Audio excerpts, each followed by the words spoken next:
Boa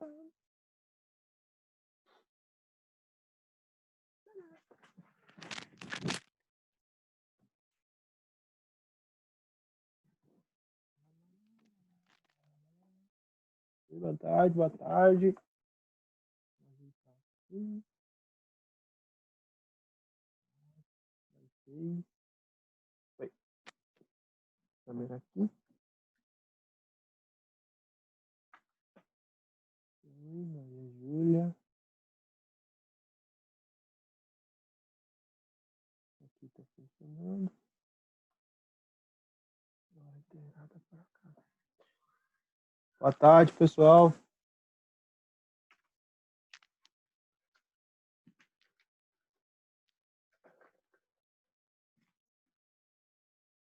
Aqui.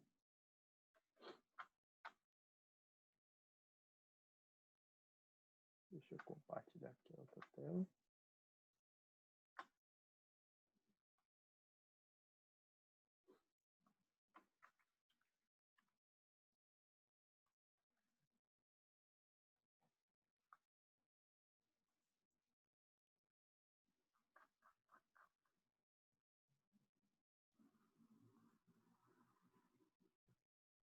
Foi.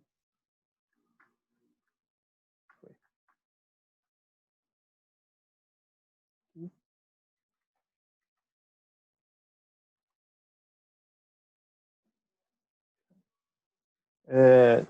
Vocês já conseguem visualizar a outra tela?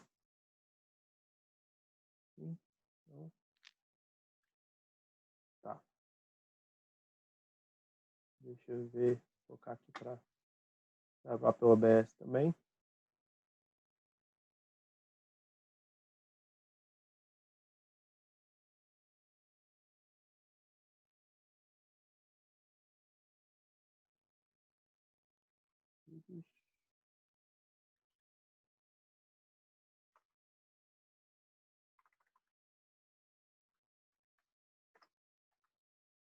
Só tá entrando, 16, Isabela, Camila, Amanda.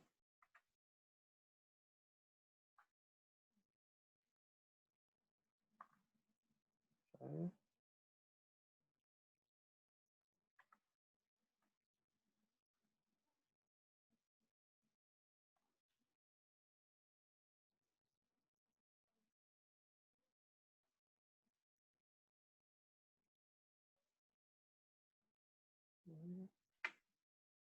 Foi.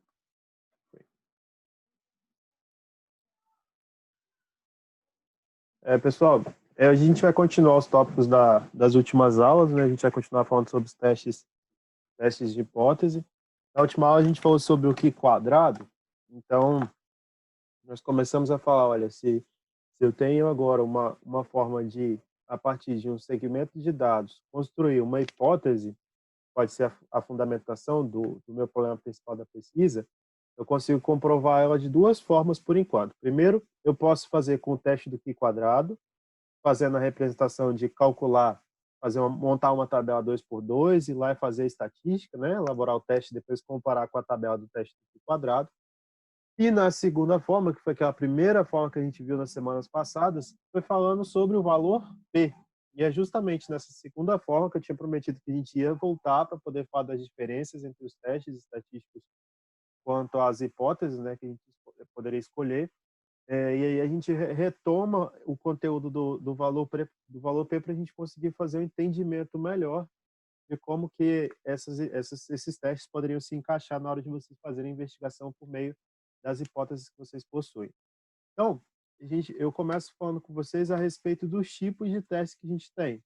A gente viu de forma rápida os tipos de teste, né? Eu falei que a gente teria uma aula dedicada só a esses tipos de teste. Então, os tipos de teste que a gente pode ter pode ser representado por um teste que ele é bilateral, quando eu busco encontrar, né, uma representação que é metade, um valor acima de um ponto da média e um valor abaixo de um ponto da média.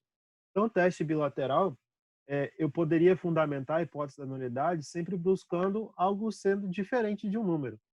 Se eu faço, por exemplo, a investigação sobre um termo qualquer, onde a base é falar que a hipótese da nulidade é igual àquela média, aquele valor que vocês estão observando, a hipótese alternativa seria vocês suporem que aquele valor é apenas diferente. E quando a gente fala diferente, dá a ideia de que esse valor pode ser maior ou esse valor pode ser menor. Tanto faz para o resultado da sua pesquisa se esse valor for maior ou menor. Sendo maior ou menor, você já consegue comprovar aquilo que você busca. A única coisa que você tem que provar de fato é que ele não é igual àquela característica que vocês estão observando, aquele valor da média, né, que é o MI que vocês estão vendo aí nos slides. Então, para o teste bilateral, nós precisamos de conceitualizar desde o início que as hipóteses que eu vou fundamentar, elas terão esse formato. Eu teria uma hipótese da nulidade, que é supor que a média que eu estou procurando ou o valor que eu estou de fato investigando é igual a um valor específico. E a hipótese alternativa, que é aquilo que eu vou buscar comprovar com o meu estudo, ela vai apenas dizer que o valor da sua média é diferente. Então, tenho essa concepção de que o teste bilateral é feito dessa forma, toda vez que eu que quiser investigar, o que eu buscar em cima de um artigo, de uma pesquisa qualquer, onde eu consigo encaixar o tipo de formato desse estilo, eu já vou conseguir visualizar o teste como sendo bilateral. Em contrapartida, eu também vou poder ter o teste que ele é dito como unilateral à esquerda e unilateral à direita. Unilateral à esquerda, a gente pensa assim, ó, eu tenho uma média, um ponto MI que eu estou querendo investigar, né, como sendo aquele ponto que é encontrado na literatura, ou o ponto que vocês querem derrubar de fato. E aí, em cima na literatura, ó, quando vocês colocam o teste unilateral à esquerda, você poderia supor que a hipótese da nulidade ela é maior ou igual àquele ponto, e a hipótese alternativa apenas menor que aquele ponto. Em contrapartida, quando a gente fala o teste unilateral à direita, ou seja, o valor acima da média, eu também consigo fazer essa suposição de que a média poderia ser maior ou igual, né? E aí a representação que você, menor ou igual, e a representação que você precisa seria apenas o maior. Fazendo tendo essa visão, né? Conseguindo fazer esse mapeamento dos três tipos de hipóteses, a gente consegue tirar uma conclusão. E a hipótese da nulidade, ela sempre vai ter a representação do igual. Ela sempre vai poder ser igual a uma abordagem que vocês querem fazer.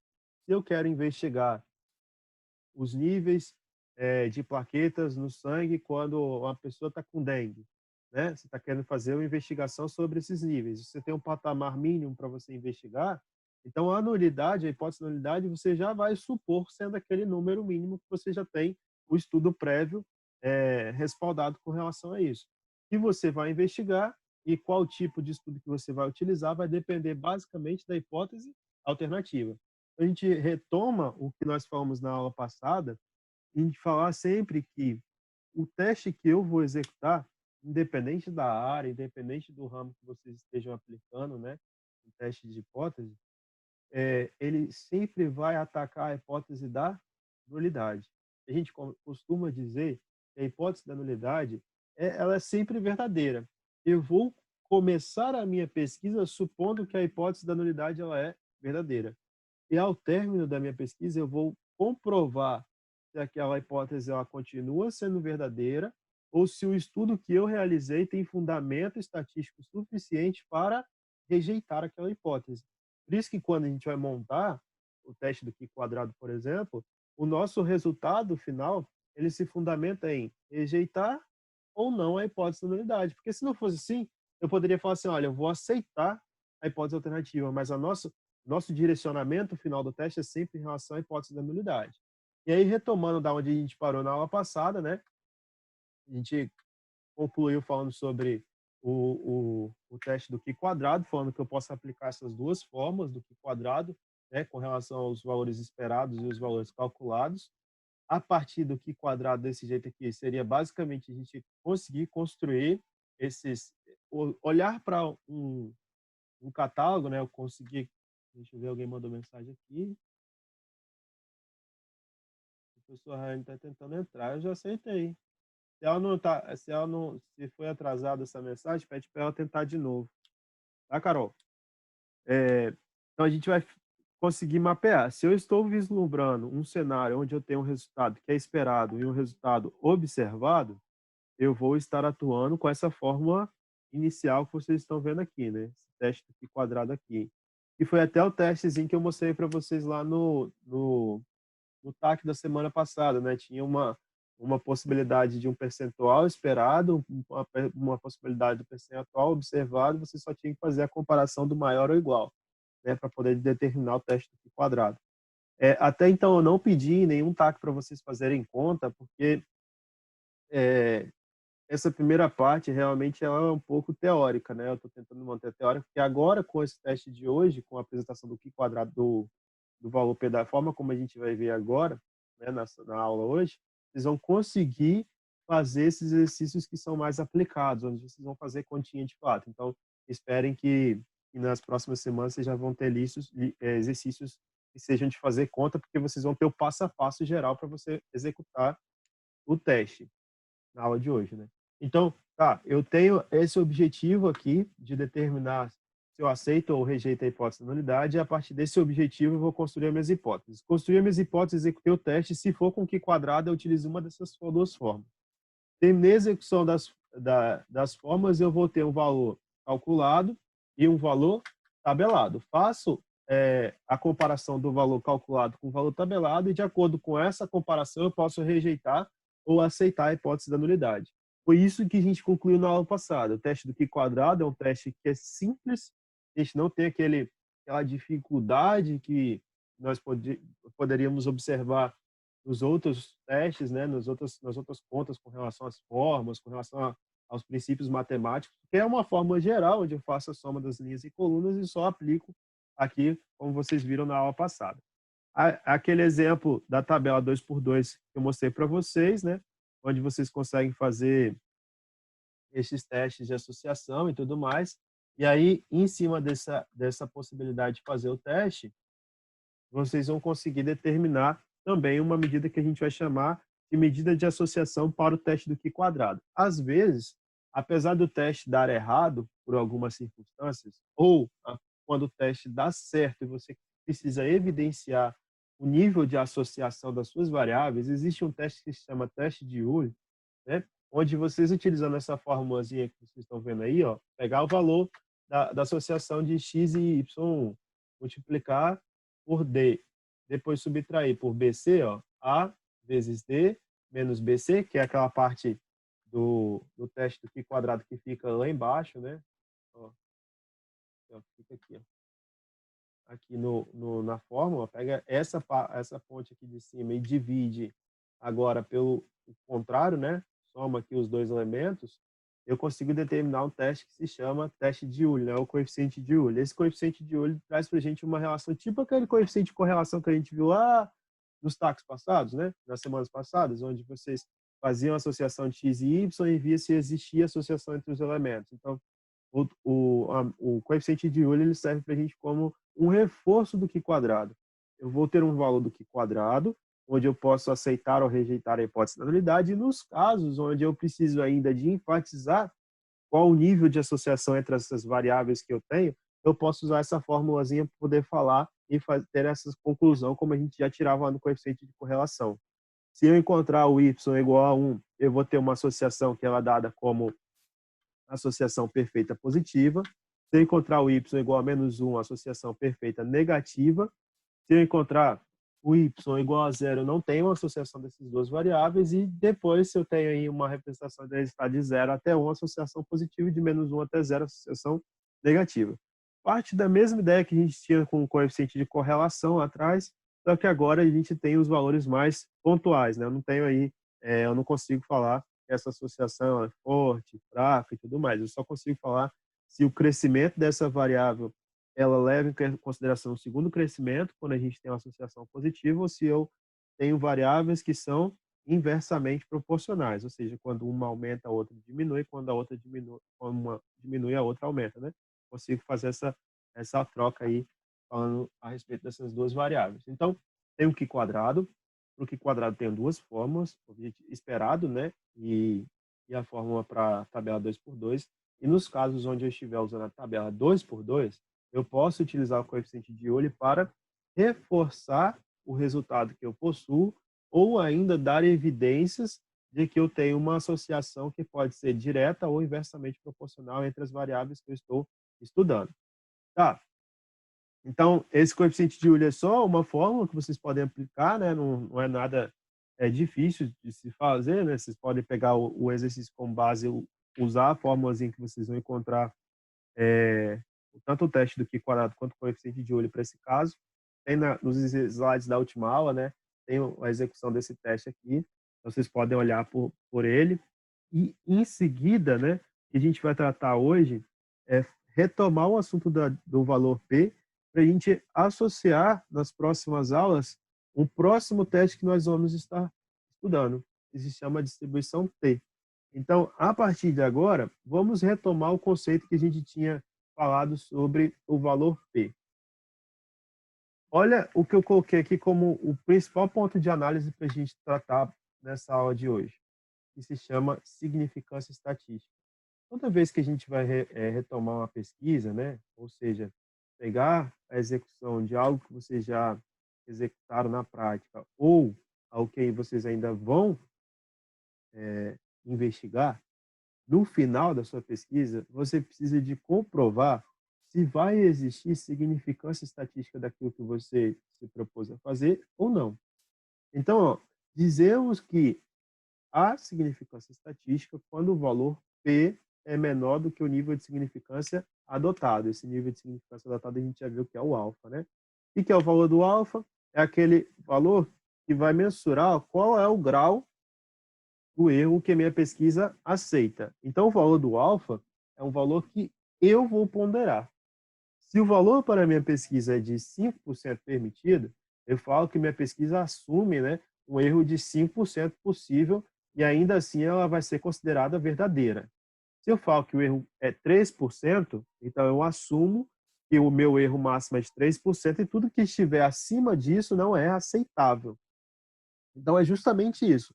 Eu considerar um valor de significância, se esse valor de significância da pesquisa, ou seja, de acordo com a pesquisa que você executou, se esse valor for menor do que a significância que você aceitou para a sua pesquisa, aí você pode dizer que a sua pesquisa ela tem significância estatística.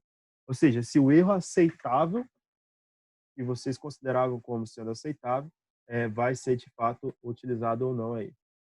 Professor, pode fazer a questão do TAC que tinha a tabela? Tá, deixa eu abrir ela aqui com vocês. Tá, aqui tinha a tabela. Tá aqui. Pá, pá, pá. Calma. Pá, pá, pá, pá.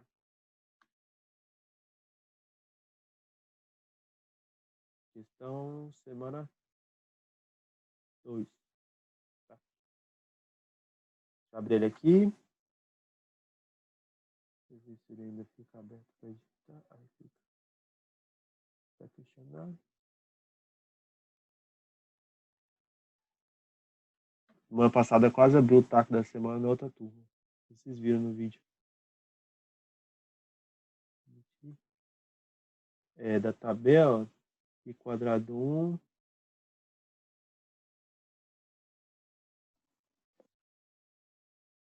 Os dois tinham uma questão.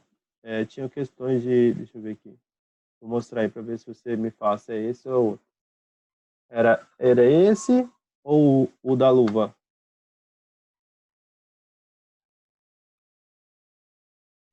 É o outro, eu acho. É o que fala de bilateral e Uhum. bilateral. Deixa eu ver aqui.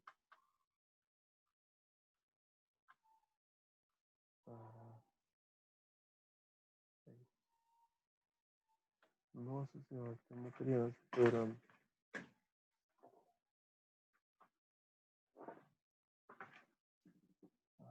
É esse aqui, né? Da luva. Vocês conseguem enxergar aí?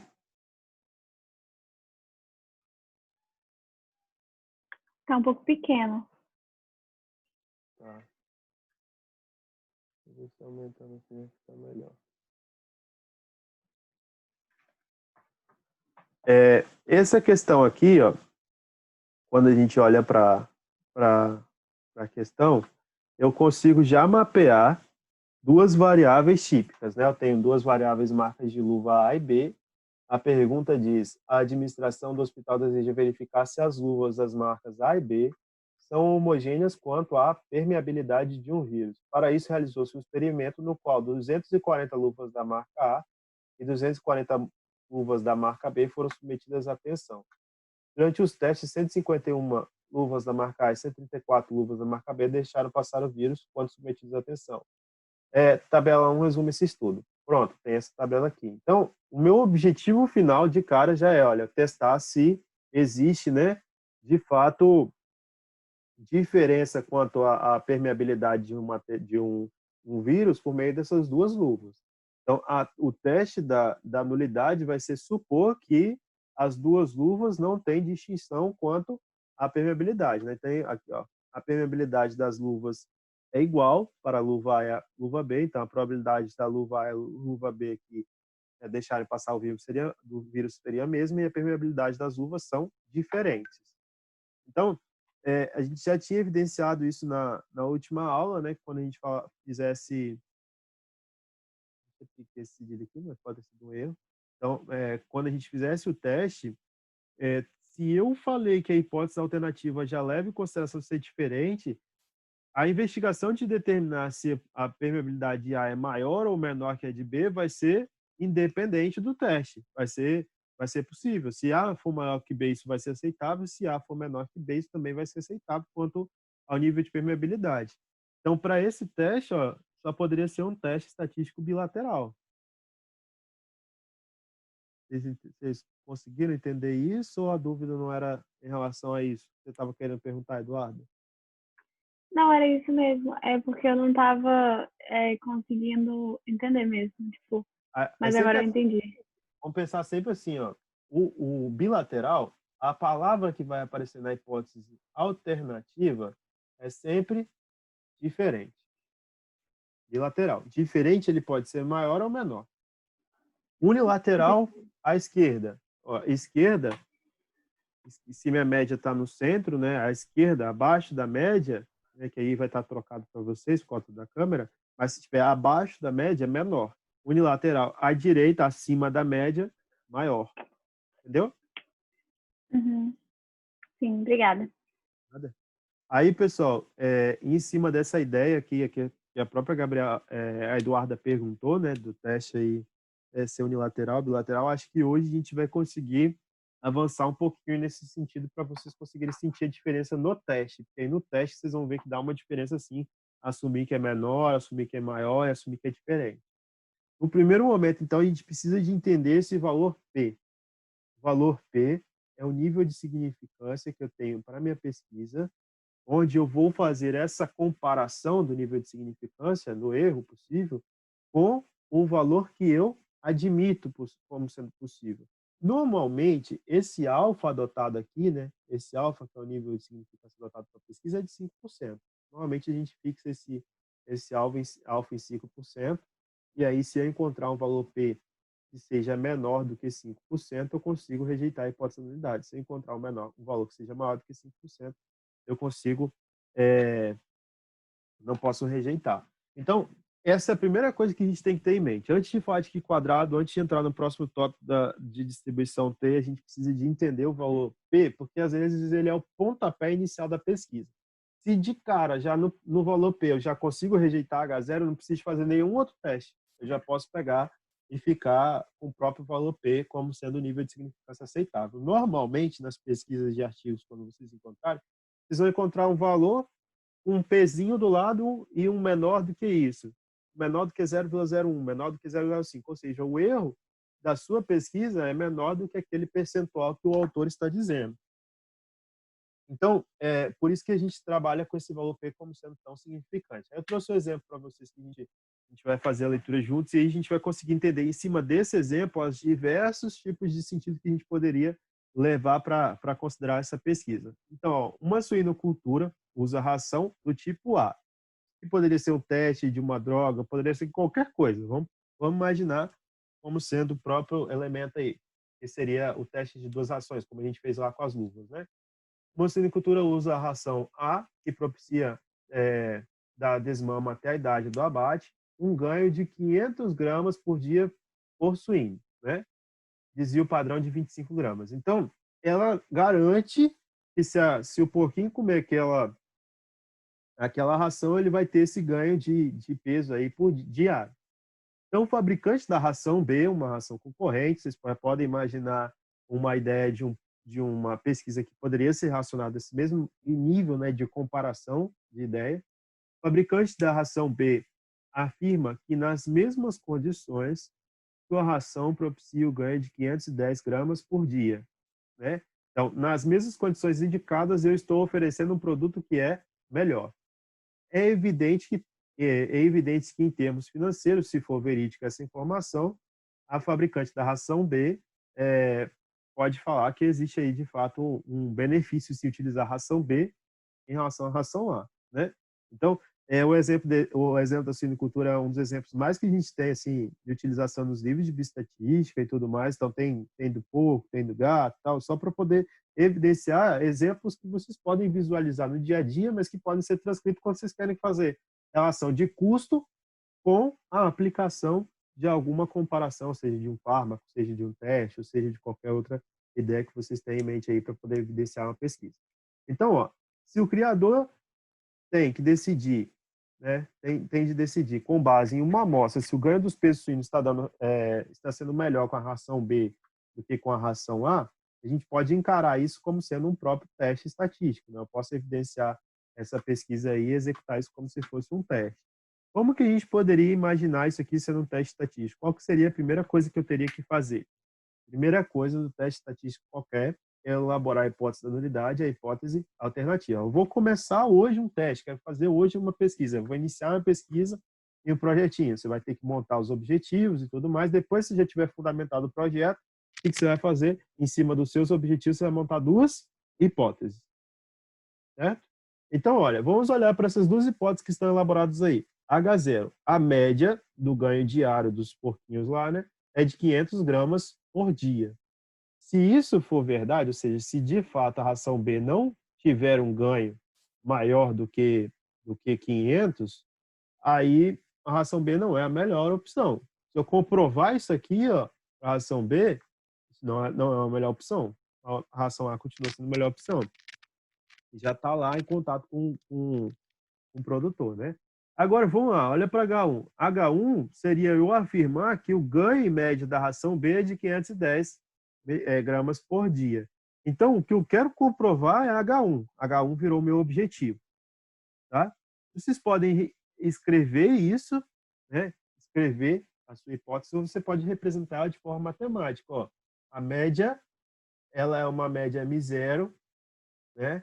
E a média aqui é uma média Mi1, onde Mi1 é maior do que Mi0. Você poderia fazer isso ao invés de escrever. Muitas vezes os artigos, quando vão escrever, como tem que sintetizar informações, às vezes vocês podem encontrar, né, essas observações em relação a médias e o desvio padrão não ser escrito. O desvio padrão já ser o próprio sigma escrito aí como o dado como vocês estão vendo.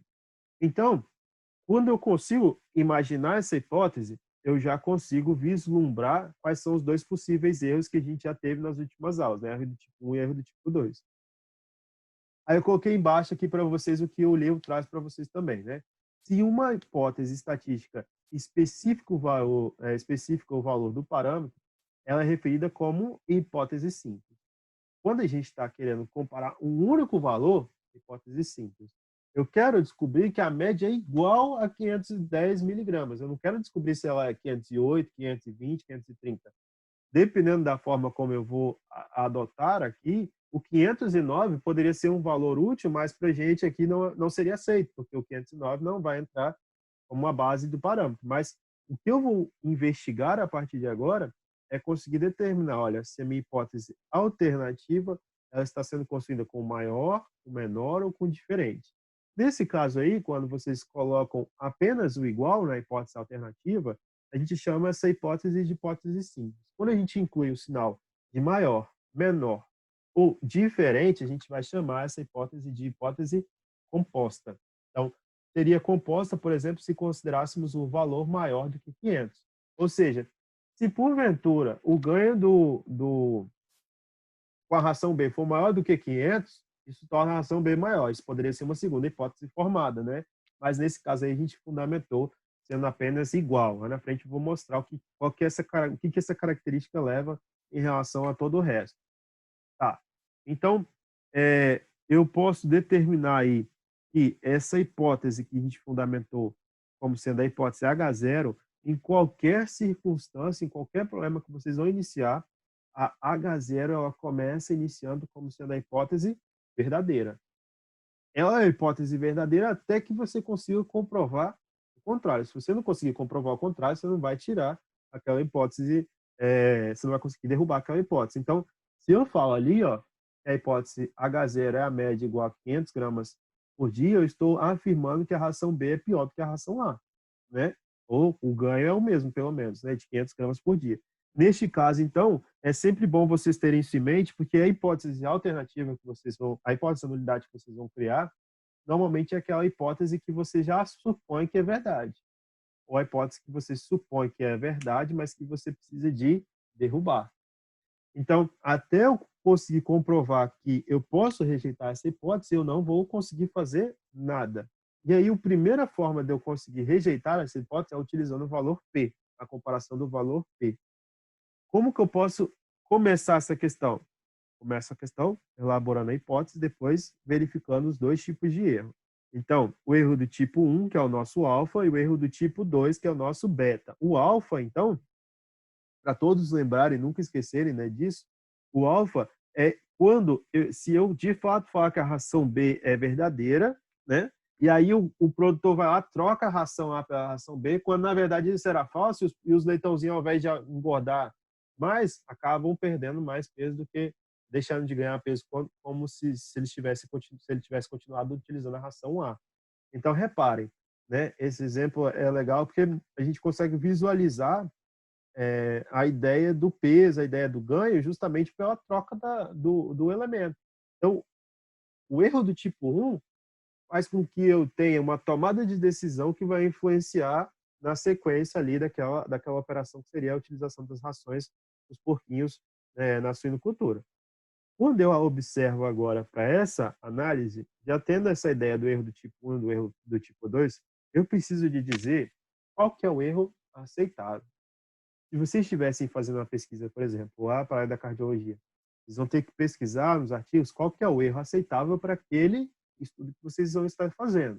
Se você pesquisou um artigo A, encontrou um artigo A onde o erro aceitável lá foi de 3%, se sua pesquisa tiver o mesmo percentual de erro, você já sabe que, provavelmente, para aquele segmento, esse erro é um erro aceitável e você vai estar bem fundamentado naquela área. Então, antes de qualquer coisa, o primeiro passo que a gente tem que imaginar, né, antes de determinar o tipo do erro, que chega agora nessa parte, depois de fazer o tipo fundamentar as hipóteses, é verificar qual que é o erro que eu quero para a minha pesquisa.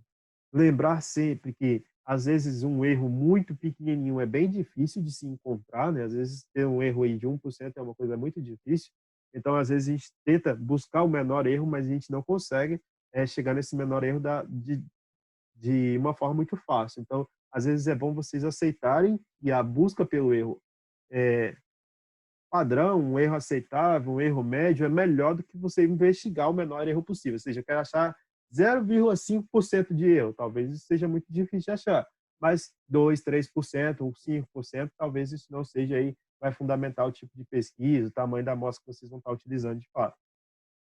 Aí o nosso objetivo é, por meio dessa curva aí, verificar, né, quais são as chances de eu obter um erro menor do que 5%. Se eu obter um erro menor do que 5%, ou seja, se o meu erro de fato for menor do que 5%, isso aqui, aí eu posso ir lá e fazer o quê?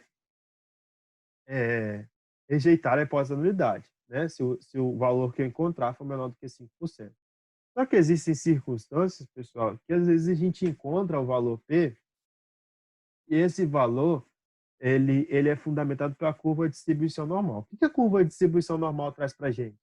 O valor da curva de distribuição normal, ela vai ser deste ponto, a probabilidade deste ponto até a média no ponto igual a zero, né? Aí, olha só, quando eu vou investigar isso aqui, essa base, se eu falasse assim com vocês, pessoal, fala para mim, se vocês tivessem essa curva aqui em mãos agora, me digam qual que é o valor de Z para 5%. Se você tivesse a curva, não o valor, né? Porque normalmente a gente sempre começa com o valor e do valor nós vamos para a curva. Se agora vocês fossem provocados em encontrar algo diferente, se agora vocês fossem provocados em começar do percentual do erro aceitável e vocês irem para a curva.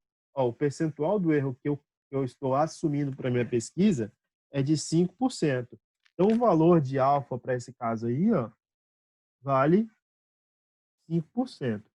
Se eu falasse assim, ó, a partir desse valor de 5%, qual que seria o valor de Z nessa curva que iria indicar esse 5% aí? É isso que eu estou querendo falar como investigação. Porque se eu tivesse o Z, se eu já tivesse o Z, por exemplo, se eu abrisse aqui a curva de distribuição normal com vocês, ó, vou abrir aqui agora, vou deixar isso aqui embaixo, tá?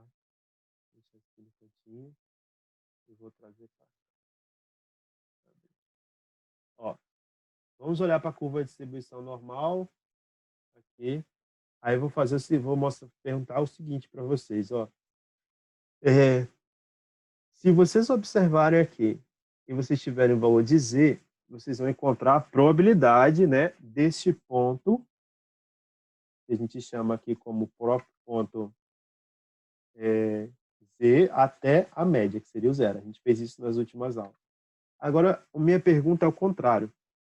Qual o maior valor possível, né, que eu vou permitir a aceitação desse erro? E eu voltar para o meu exemplo aqui, ó, eu preciso de achar um Z que vai representar esses 5%. Quando eu olho para a curva de distribuição normal, eu já imagino isso aqui, ó. Aqui, aqui, né? Eu tenho aqui um valor da média, que na curva ela vale zero, e eu tenho aqui um valor de Z. Aí eu estou falando o seguinte, ó, quando a gente investiga esse valor de Z na literatura, o que a gente encontra é isso aqui, não é? Ó? Essa parte de verde aqui, isso aqui que a gente encontra quando a gente faz essa busca direto na curva de distribuição normal. Isso, fazendo essa busca aqui, eu vou encontrar uma probabilidade. Mas e para eu encontrar essa partezinha aqui, final da curva, como que a gente faz? Vocês lembram lá da curva de distribuição normal quando a gente estava estudando? Para encontrar só o finalzinho da curva, como que a gente fazia? Aqui eu tenho 50%. Esse valor aqui é o valor que eu acho dentro da tabela, né? Então aqui eu vou chamar aqui a probabilidade do Z acontecer, né? E para eu encontrar justamente esse pontinho aqui, esse finalzinho, basta eu pegar aqui, ó, e fazer 50 menos a probabilidade do Z acontecer, né? A probabilidade do Z acontecer que vai me retomar esse valor do Z até o zero. Alguém não consegue entender isso aqui, ó? Se eu quero encontrar essa parte aqui, que seria o extremo da curva, eu pego 50% e diminuo de PZ. Alguém não consegue encontrar isso? Entender isso? Quer perguntar? Que a gente desenha e explica de novo e tal, tudo mais? Vocês lembram disso aqui? Ó, se eu tenho a curva que está acima do zero, tudo que estiver abaixo de Z até a média eu consigo encontrar pela curva de distribuição normal. E o formato final aqui, ó, esse extremo da curva, eu obtenho fazendo 50 menos a probabilidade do Z acontecer, né? Ou seja, a probabilidade disso aqui menos os 50 vai me retomar esse restinho aqui. Beleza? Então, todo mundo consegue imaginar isso aqui, não é? Agora, eu te pergunto para vocês o seguinte. Qual que é o erro aceitável? 5%. O valor de Z eu busco na tabela, né?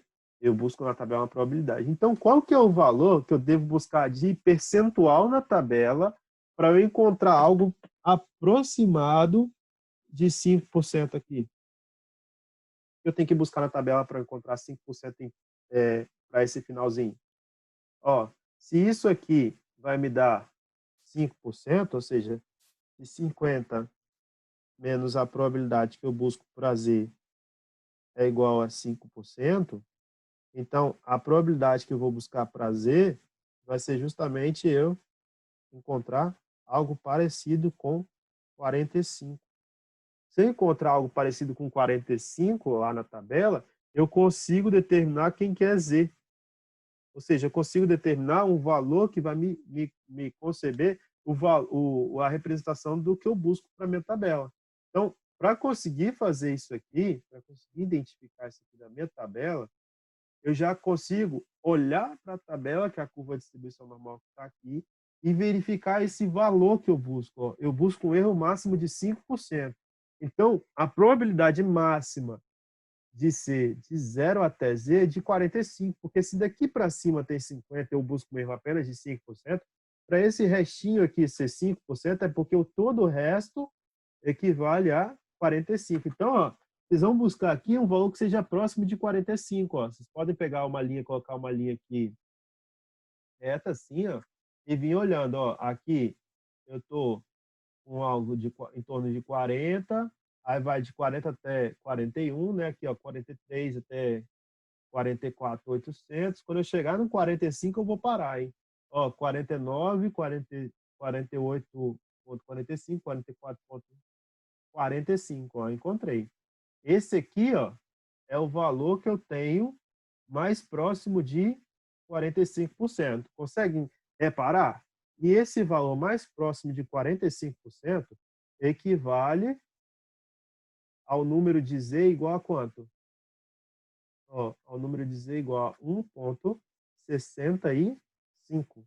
Se eu, então, buscar um valor de Z, se eu tiver uma curva de distribuição normal, olha que legal como a gente consegue fazer essa retomada aqui. Ó. Se eu tiver uma curva de distribuição normal, essa curvinha aqui,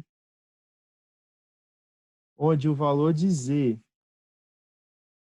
é igual a 1,65, a média aqui no zero, né? Isso quer dizer que se o meu valor aqui for de 1,65, eu vou encontrar esse limite aqui, onde esse limite aqui vai me fornecer o alfa igual a 5%. Reparem, tudo que estiver acima disso aqui vai me dar uma representação onde, se o Z for, se o Z for 1,2, por exemplo, 1,2. Vamos imaginar aqui, ó, Z igual a 1,2. Tá? Se o Z é igual a 1,2, olha o que acontece. 1,2 está onde? 1,2 está aqui.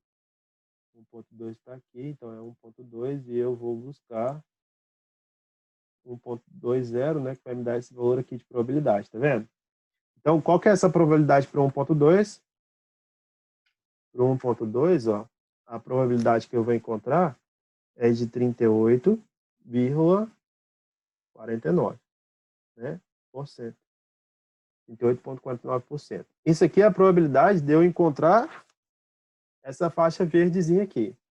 Qual vai ser o erro, então, aceitável nesse caso? O erro vai ser 50 menos 38,49. O erro aqui, então, vai dar algo em torno de 12%. Um erro que não é aceitável. Então, reparem, quando eu encontrar esse valor de Z aqui, tudo que for maior do que 1,65 vai me levar a rejeitar a hipótese da nulidade. Então, para os valores de Z, onde eu encontrar que o valor de Z da curva de distribuição normal é um valor acima de 1,65, eu posso vir e rejeitar a hipótese da nulidade. Por que eu posso rejeitar a hipótese da nulidade? Porque para qualquer valor que eu encontrar aqui na minha tabela, ó, que seja acima de 1,65, abaixo de 1,65, 1,65 está aqui, né? A gente colocar esse valor aqui. Vamos pegar um 1,64, seria esse daqui, ó, esse valorzinho aqui. Qual que é o 1,64? 49, 44,95.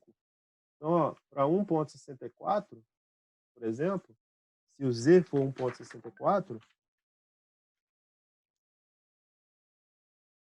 Z igual a 1,64, para isso aqui acontecer, eu preciso de indicar a curva novamente, e nessa curva aqui eu mapear esse ponto aqui, 1,64. Quando eu busco esse ponto aqui na tabela de distribuição normal, eu vou encontrar essa probabilidade aqui. Essa probabilidade na tabela aqui foi de 49, 44, tá em cima, né? 44,95, né? Se eu pegar aqui agora, ó, 50 menos 44,95, eu vou encontrar aqui 5,05%, que já é um erro maior do que o meu aceitável. Então, buscando aqui na minha tabela de distribuição normal, fazendo o contrário, né, investigando qual é o menor ponto possível para encontrar aquele erro, eu consigo identificar qual que é o maior valor de Z para encontrar uma região que seria a região de rejeição. Fazendo isso, e agora eu tenho total noção de que isso assim, talvez seja o ponto mais difícil de vocês entenderem, né? Essa compreensão do erro, porque aqui junta todos os conteúdos que a gente já viu, né? Querendo ou não, junta essa ideia do erro, junta a ideia da distribuição normal. Eu consigo imaginar a partir daqui, se eu vou fazer uma investigação e encontrei esse valor como sendo o menor erro possível, que foi dado como, ó, se eu pegar o 50 e diminuir pelo 45,053, que é justamente o valor desse 1,65 aqui, ó, eu encontro que esse erro aqui seria de 4,947. É um erro aceitável, 4,9. Não pode passar de 5, mas 4,9 pode ser um erro aceitável. Qualquer outro valor que seja abaixo, acima disso, já vai me dar um erro que não é aceitável. Então, a região de rejeição para a gente vai criar esse tipo de análise, vai ser fundamentado por encontrar um percentual de erro que seja menor do que 5%. Em contrapartida, se eu vou olhar, por exemplo, agora dos leitãozinhos lá, ó, eu vou primeiro encontrar qual que é a probabilidade de eu cometer aquele erro. Das aulas passadas, daquela aula de distribuição da aula do valor P, a gente encontrou essa fórmula aqui, ó, valor menos média dividido pelo desvio padrão. O desvio padrão, a gente falou que quando eu estou trabalhando com o valor P, eu uso o desvio padrão amostral. Então, o que eu tenho que fazer? Eu tenho que vir aqui e calcular sempre, ó, valor, vou colocar aqui do lado, para todo mundo entender, né? E aqui eu já tenho que colocar, ó, usar até uma notação estatística, né? Valor menos a média dividido pelo desvio padrão. Esse aqui, normalmente, é o valor que a gente utiliza lá para poder buscar na curva de distribuição normal, né? Valor menos média dividido pelo desvio padrão. Lembrem disso? Quando a gente calculava o Z, não era isso aqui? Valor menos média dividido pelo desvio padrão. Quando a gente trabalha com uma amostra e não com uma população, o que a gente faz? Vem aqui no desvio padrão e divide pela raiz de N. E aquele conceito do erro padrão amostral, né? Era o S sobre raiz de N. Então, isso aqui continua a mesma coisa, ó. Valor menos a média dividido pelo desvio padrão. Qual que é o valor que eu tenho como teste de média nesse caso aí? 500, que é a quantidade de peso, né, que o porquinho engorda lá com a ração A. Então, eu vou ter aqui, ó, o valor que eu quero comprovar, menos a média, que é de 500, dividido pelo desvio padrão, né, que foi o valor lá, que é 12,5, dividido pelo total, que deu aí 13,5 já como resposta. Então, para vocês já evidenciarem. Agora, ó, o que eu vou ter de base aqui? O Z para o erro de 5%, eu acabei de encontrar. O Z, para eu dar esse valor de 5%, ele pode ser visto como 1,65. Quando eu jogo esse valor 1,65 aqui para Z, eu vou encontrar o limite, um valor fixo para os níveis de ração que vão tornar aquele erro possível. Ou seja, eu tenho que fixar isso aqui em 5%, fixei em 5%. Qual que é a probabilidade, né, dada para eu encontrar 5%? 1,65. Quando eu acho esse 1,65 que a gente achou da tabela da distribuição Z, agora eu posso vir aqui calcular e fazer essa continha. Ó. Pega esse 1,65, multiplica por 3,5. Se eu fizer isso aqui, ó, eu vou ficar com o valor é igual a 1,65 vezes 3,5 mais 500. Na hora que eu fizer essa conta, o meu valor indicado aqui vai ser de 1,65 vezes 3,5 mais 500. 505,775. Esse valorzinho aqui, ó, é justamente o valor que eu tenho de limite para eu conseguir aceitar ou rejeitar a hipótese da nulidade. Olha que legal. Quando vocês começarem a executar a pesquisa, já de cara com essa ideia de que você já conhece, ó, esse valor aqui, ó, ele é fixo. 1,65, se o meu erro é de 1,65, ele vai ser fixo. Se eu quisesse um erro de 3%, o que eu teria que fazer? Encontrar esse valor fixo ali para os 3%. Então, no 5% é 1,65. Basta eu jogar aqui as demais variáveis, né, que seriam o quê? A média, o desvio padrão e o total, que é justamente utilizar essa fórmula aqui, eu vou encontrar essa faixa aqui, que seria a faixa de valores de um elemento para poder rejeitar. Então, eu consigo imaginar essa curva desse jeito aqui, ó, onde eu tenho 5%, esses 5% representam 1,65 na curva de distribuição normal, e esse valor que eu vou ter aí, ó, é de 505,78. Ou seja, o valor que eu vou poder rejeitar, que se chama aqui, é dado por RC normalmente, né? A minha região de rejeição vai ser representada por qualquer média que eu encontrar, né? Fiz os cálculos de média lá, encontrei, onde essa média ela seja maior do que 505,78. Se eu executar o meu experimento, então, peguei os gordinhos lá, os porquinhos, né? Fui lá e fiz o experimento, calculei a média do peso dos porquinhos e vi que essa média, X aqui, X média, deu maior do que 505,775, eu posso rejeitar a hipótese da nulidade a favor da hipótese alternativa. Eu posso dizer que a ração B é melhor do que a ração A.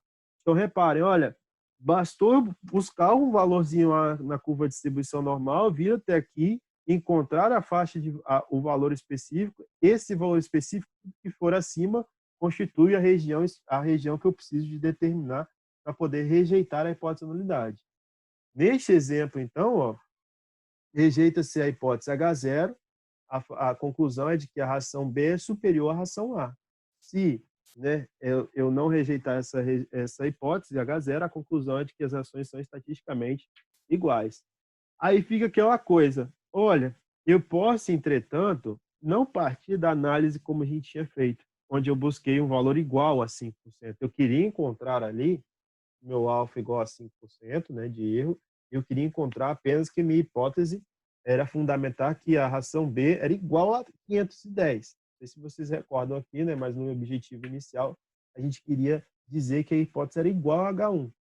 Em algumas circunstâncias, para o teste de distribuição bilateral, eu não vou encontrar um igual a um valor, nem um maior, nem um menor, eu vou encontrar um diferente. Quando eu busco algo por diferente, aí muda um pouquinho. Olha, porque se eu buscar algo por ser diferente, você fala assim, olha, eu quero encontrar um erro assim aceitável, né, o valor do erro aceitável. Meu Deus, que cachorro doido! Você vai morrer! Meu pincel. É, se eu aceitar um erro de 5% nessa pesquisa, eu vou ter duas faixas de valores agora, porque é diferente. Então, diferente eu vou aceitar a região menor do que uma representação abaixo da média, a região maior do que uma representação acima da média. Aí você pode falar assim, tá, professor, olha, para eu calcular o exercício anterior, o que eu tive que fazer? Eu tive que pegar, para achar essa faixa de valores, eu tive que pegar a curva, imaginar essa lateralzinha aqui, calcular para eu achar o valor do Z, né? Como que ficaria agora para um teste que ele é bilateral? Para esse testezinho que vocês estão vendo aí, bilateral, como que a gente poderia relacionar isso com o exemplo do erro, né? Ó, se o teste ele é bilateral, então eu já imagino que eu tenho uma curva de distribuição normal, curva. Essa curva vai estar fundamentada neste formato aqui, assim, né? Aí a gente já sabe que a partir dessa curva aqui, a gente vai ter um valor que vai ser o valor possível do erro que está aqui, né? Um valor abaixo da média, e eu vou ter um valor de alfa aqui. Vou chamar esse aqui de alfa 1, esse aqui de alfa 2.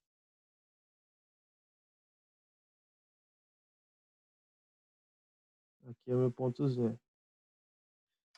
Qual que é a consequência disso aqui? Ó? Se o erro da sua pesquisa, ele permanece sendo o erro que você adotou em cima. Olha, a minha hipótese da nulidade agora é a média ser igual, né? Chamar aqui média 1 igual a média 0.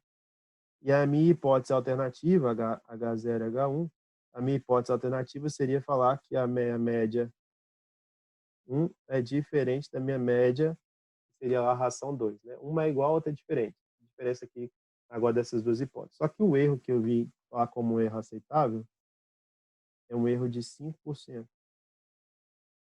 Aí, o erro aceitável de 5%, ele vai se dividir em duas faixas, um valor acima da média e um valor abaixo. Então, daqui para cá, ó, eu vou ter que ter um erro, eu vou chamar de alfa 1, e daqui para cá eu vou ter que ter um segundo erro, que eu vou chamar de alfa 2. Só que alfa 1 e alfa 2 deve ser igual a quem? Ao alfa, que é o meu erro da minha pesquisa. Só que quanto que é esse alfa? 5%. Né? Aí você pode falar o seguinte, olha, por simetria aqui, ó, na curva de distribuição normal, tudo que está acima é igual a tudo que está abaixo da minha média. A curva ela é simétrica em relação ao eixo. Então, isso quer dizer que alfa 1 é igual a alfa 2.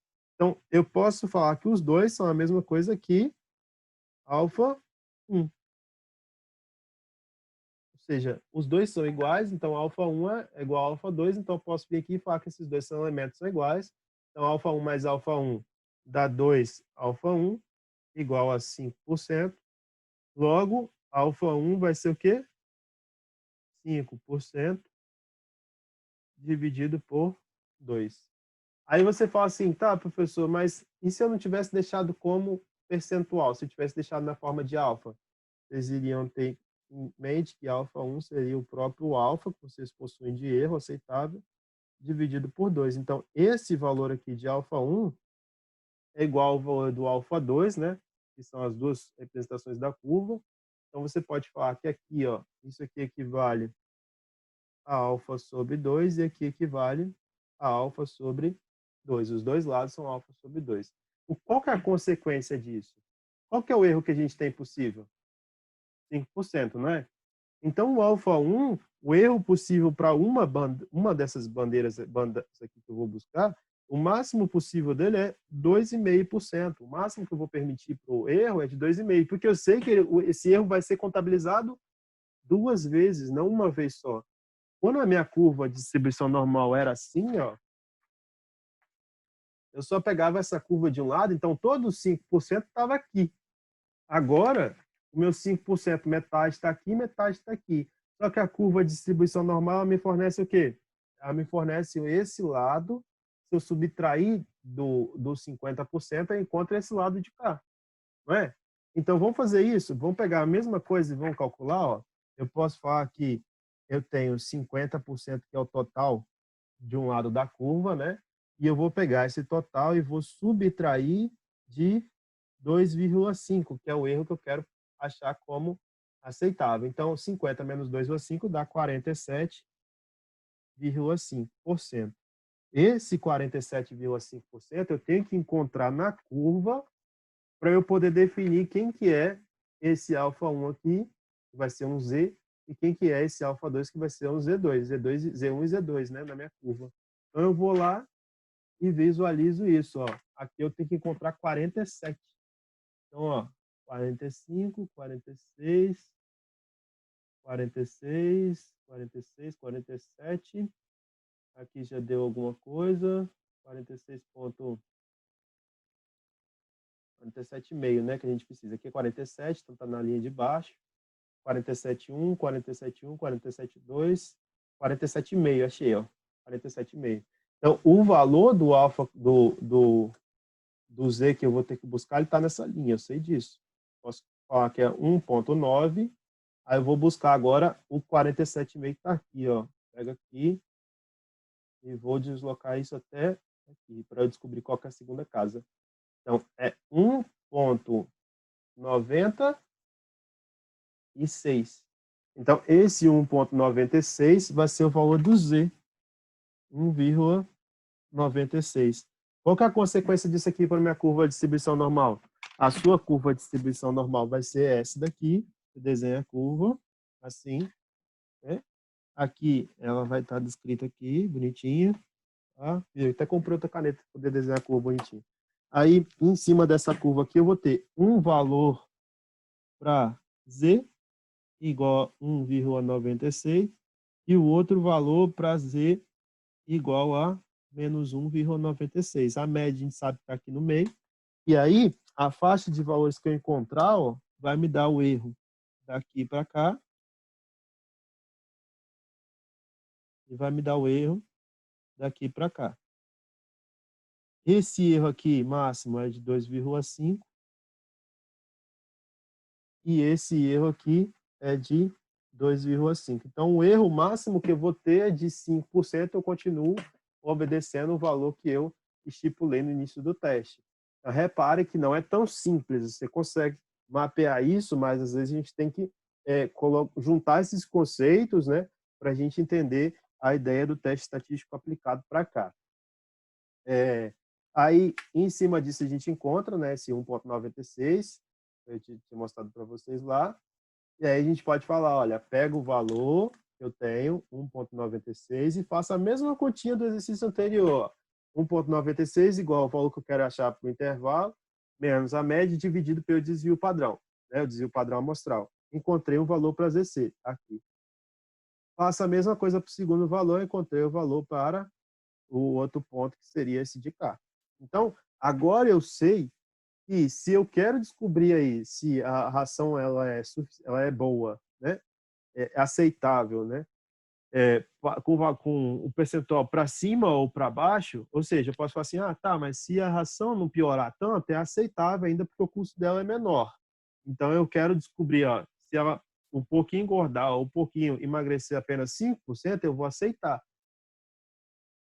Eu consigo falar, então, que essa faixa de valores estaria descrita aí, né? Vou colocar aqui no slide, e se a minha curva ela está descrita daquela forma lá, assim, essa faixa de valores vai ter um valor aqui que é de 493,1 gramas.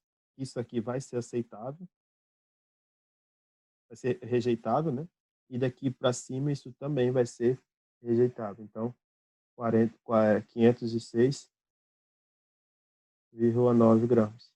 Ou seja, dessa faixa para cá, eu posso rejeitar H0, e dessa faixa para cá, eu também posso rejeitar H0. Entre essa faixa de valores, eu não posso rejeitar, porque se eu rejeitar entre essa faixa aí, eu não estou encontrando o percentual aceitável, que seria lá os de 5% do meu erro, a partir da média que eu estou observando.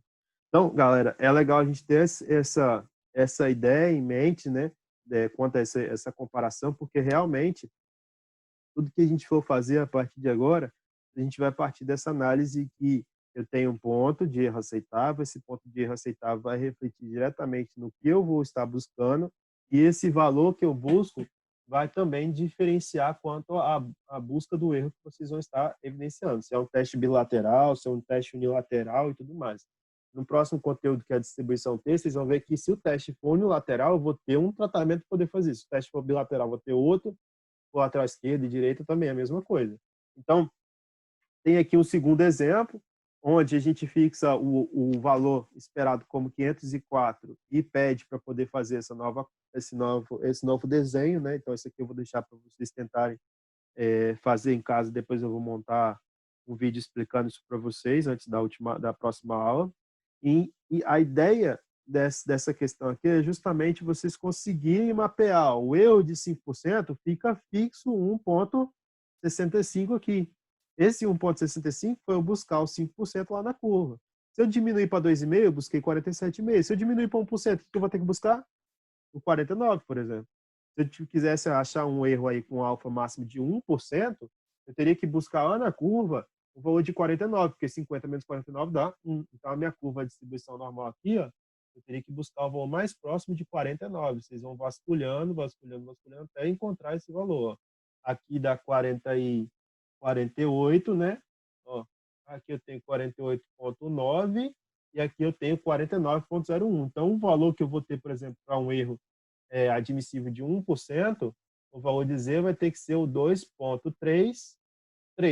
O valor de 2,33 me fornece aí um erro aceitável de 1%. E qualquer exemplo que eu quiser, se o meu Z for de 2,33, eu vou ter um erro aceitável dado aí por 1%. Então, quanto maior ou menor for esse erro aceitável, maior ou menor vai ser a sua busca nessa tabela. É isso que a gente tem que ter em mente quando a gente vai trabalhar. E não pensem, ó, um valor acima desse aqui, ó, um valor acima desse aqui já é problemático, um valor abaixo já é problemático. Na hora que vocês usarem essa curva, só vai ter um valor aceitável para essa representação que a gente busca. Ah, professor, mas esse valor aqui é próximo, ó, já é acima. Já é acima, já é uma região que eu posso dizer que você perdeu uma faixa de valores que poderiam ser aceitáveis ou não, né? Então, essa ideia da estatística que eu mostro para vocês agora, onde a gente observa o valor observado de 1,14, quando eu jogo o x aqui para o meu alfa, né, para o meu xa, eu observo que esse 1,14 está numa região abaixo desse valor aqui. Se esse 1,14 está numa região abaixo, eu não posso rejeitar H0. Se esse 1,14 estivesse numa região acima, eu poderia rejeitar.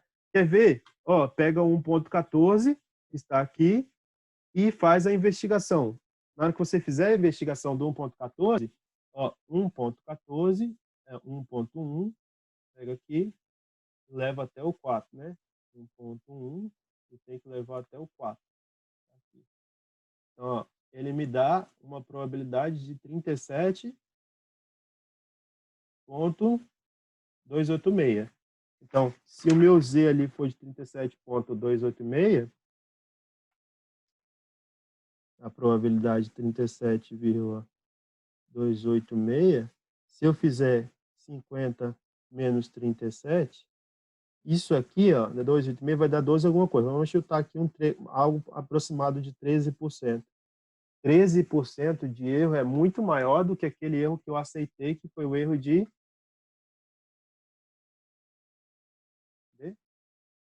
5%, né? Então, eu não posso rejeitar a hipótese de nulidade, porque o erro realmente é maior, então eu já não posso. Só vou poder aceitar se for menor. E os valores que irão produzir um erro menor são todos os valores acima do Z igual a 1,65. Diz que essa ideia, agora a gente vai bater em cima disso para vocês conseguirem entender direitinho esse conceito. Pessoal, do mais aqui, eu resumo o conceito do alfa, tá? Eu tentei trazer para vocês justamente essa ideia de que o alfa vai trazer para a gente o valor do erro aceitável, só que esse valor do erro aceitável vai ser conflitado com o valor P, e o valor P é aquele nível de significância que a minha pesquisa produz, né? Então, dizemos, então, que há significância estatística sempre quando o valor P é menor do que o valor alfa estipulado para a sua pesquisa.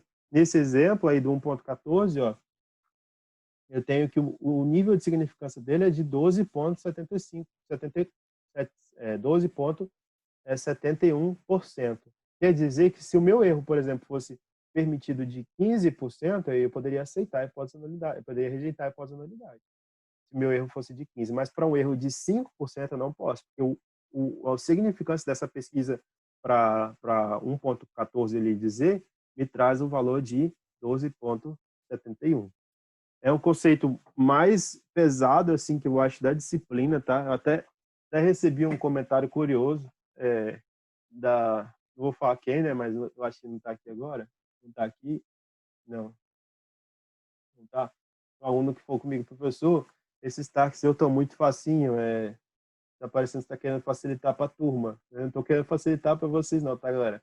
Eu não respondi, mas eu vou responder para todo mundo para se tiver alguém com esse comentário, esse tipo de pensamento, não ficar poluído com isso. Não é questão de querer facilitar, a questão é que são conceitos que vão sedimentando.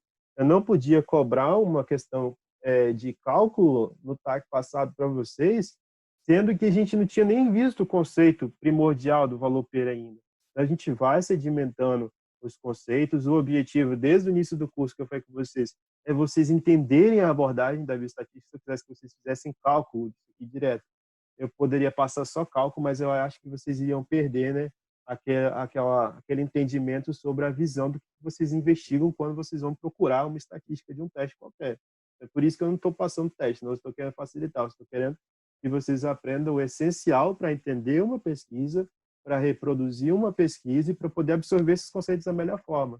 E querendo ou não, só hoje aqui a gente já deve ter colocado uma confusão gigante na cabeça de vocês com relação ao alfa, né? Depois, com o tempo, a gente vai amadurecendo, assim como a gente amadureceu quando a gente for da curva de distribuição normal. Quando vocês olham para hoje a curva de distribuição normal e para a primeira aula que vocês viram isso, foi um conceito que foi sedimentando, né? Então é mais por isso que eu não passei contas específicas para vocês executarem no TAC passado, tá? Pelo amor de Deus. Tentem absorver esse conteúdo. Eu postei lá os slides no Ava, tentem pegar esses slides, olhar direitinho essas contas. Eu vou soltar um videozinho essa semana fazendo um exemplo e fazendo uma abordagem com vocês de novo em relação a isso. E aí vocês vão me dizendo como vocês estão. Podem usar lá o grupo, podem me cobrar também sempre que vocês precisarem, para vocês não ficarem confusos com relação a isso, tá bom? A partir daqui tem só mais um tópico que eu vou discutir com vocês no próprio vídeo, né, que é justamente esse fecho aqui, né, e esse valorzinho da representação de significância que eu tinha que passar para vocês. Era isso hoje. Beleza?